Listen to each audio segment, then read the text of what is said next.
one thing I remember about Mrs. Hayes was she was so focused on school. After she left being a teacher when I was in 10th grade, she came back to become the academic dean, and it was about 2 months into school, and Angela and I were running out of the gym class to go get a drink of water, and we saw Mrs. Hayes, and we hadn't seen her for 2 months, and we were all excited, and we were saying, "Hi, Mrs. Hayes, you're back." We gave her a hug, we're trying to talk to her and everything. She looked at us very carefully, looked us up and down, and goes, "Why aren't you in class? Where are you supposed to be?" And it was Mrs. Hayes in a nutshell. She was so strong, but she was so, insistent on everybody did what was right, and, no slacking off or anything like that. Audrey Ferguson is a junior at Woodward School for Girls in Quincy. She was one of the students of Susan Martin Hayes, a teacher and academic dean who died suddenly last summer. Woodward School is an historical landmark in Quincy, the city of presidents. It bears the name of its founder, Dr. Ebenezer Woodward, born in 1798 and a graduate of Dartmouth College. He was a relative of the Adams family, as well as the family's physician. And when President Adams left funds to start a classical school for boys, Adams Academy, this inspired Dr. Woodward to create a trust fund which established in 1894 a school for Quincy-born girls with an enrollment of 76 students. Today, there are 153 young women from Quincy and countless other communities attending grades 6 through 12. The Boys Academy has long since closed, and the building houses an historical society. Mrs. Hayes's greatest devotion next to her family was teaching the young women of Woodward School. Her philosophy was firm but fair. She loved history and the political dynamics of American government and made them come alive in her classes. If you had a paper or a test or something, you couldn't be absent. Or if you were absent on the day the paper was due, you have to fax it in or bring it to her house. I remember it said on the finals or midterms, if you missed the midterm, you had to come to her kitchen and take it at her convenience. If you were 10 minutes late if you were late for the midterm, she'd say, "At my convenience." It could be my kitchen at 9 o'clock in the morning on Saturday. She had such love for her subject that, she just had this passion that she just had in her teaching that, she just really, you knew that this teacher cared what she was teaching and she knew what she was teaching about. It wasn't just this lecture course.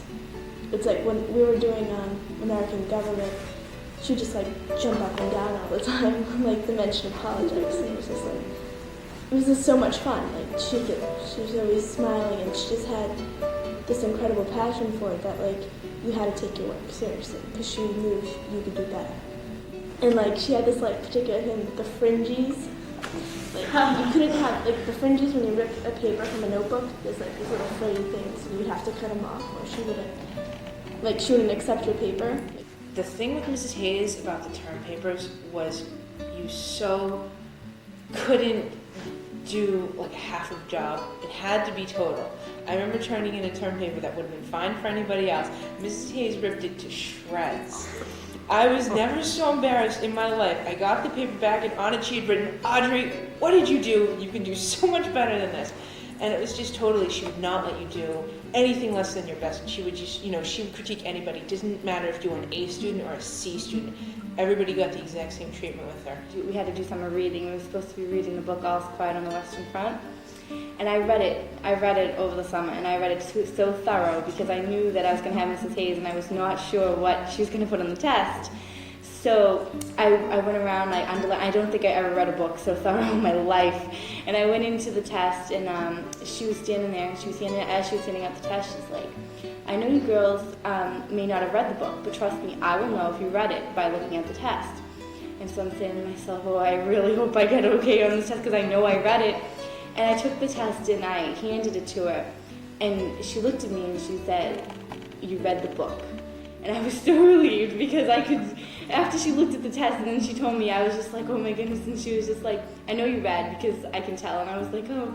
And I remember my first real encounter with Mrs. Hayes was when we were in 8th grade. It was my first year at Woodward, and she came to talk to us about 9th grade. So we're all sitting in the class really, really nervous because we heard, she was really strict and tough, and we were all so scared. And this other girl, Sharita, she was sitting there, and she was so afraid of Mrs. Hayes that when Mrs. Hayes left the classroom, she burst out in tears. She was, I don't want to leave 8th grade. I'm so afraid to go into, history next year. It's going to be so hard. And it was the funniest thing. And then in 9th grade, Mrs. Hayes, just her class, everyone was like, oh, it's so hard. And I was always like, no, I love her class. It's so structured and organized, and we always do it like this and like this. And I had no problem. I loved that class. It was my favorite class.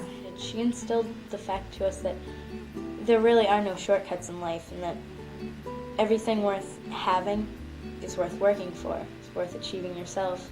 That she taught us to give 100% of ourselves, and since she always gave 100% in her classes, she expected us to do the same. Teaching is more than assigning lessons and correcting papers.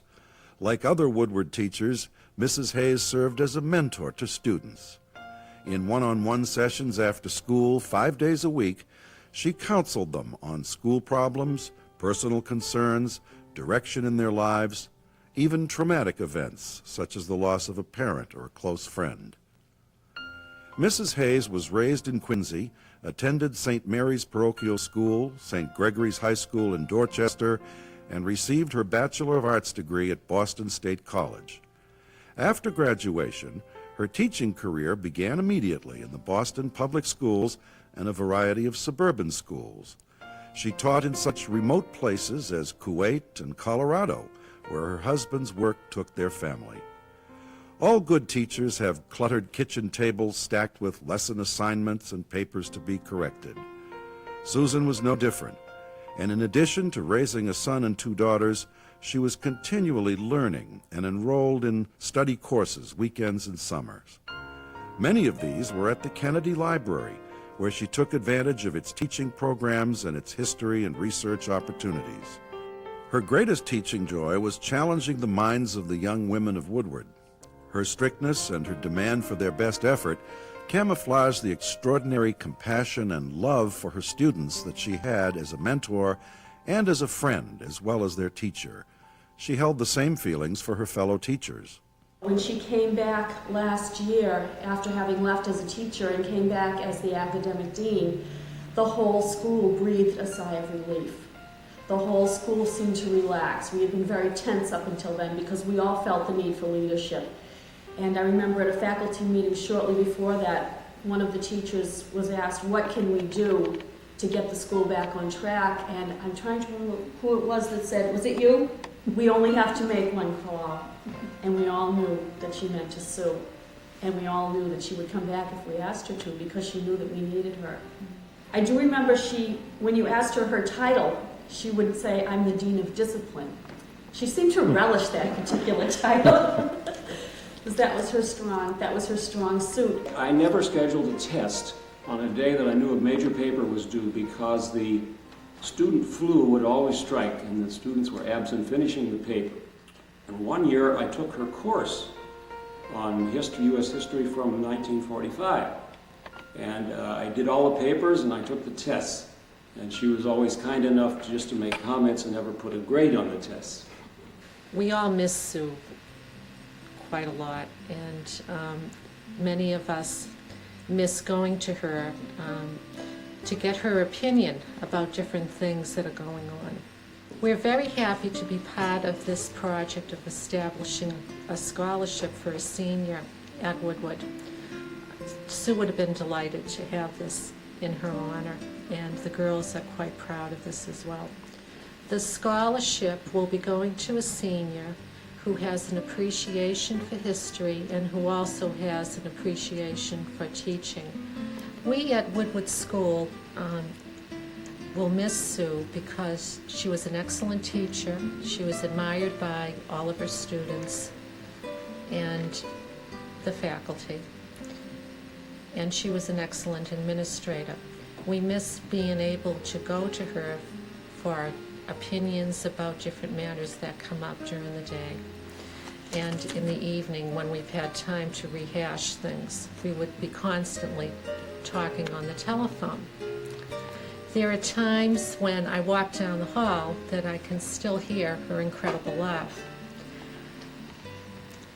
Once in a while, you meet a memorable person who comes into your life and then leaves it, and you're better because of it. And Sue is one of these people, and she will be sorely missed. Susan Hayes' commitment to teaching is symbolic of the unselfish dedication of hundreds of men and women who choose a teaching career. The need for such teachers never diminishes.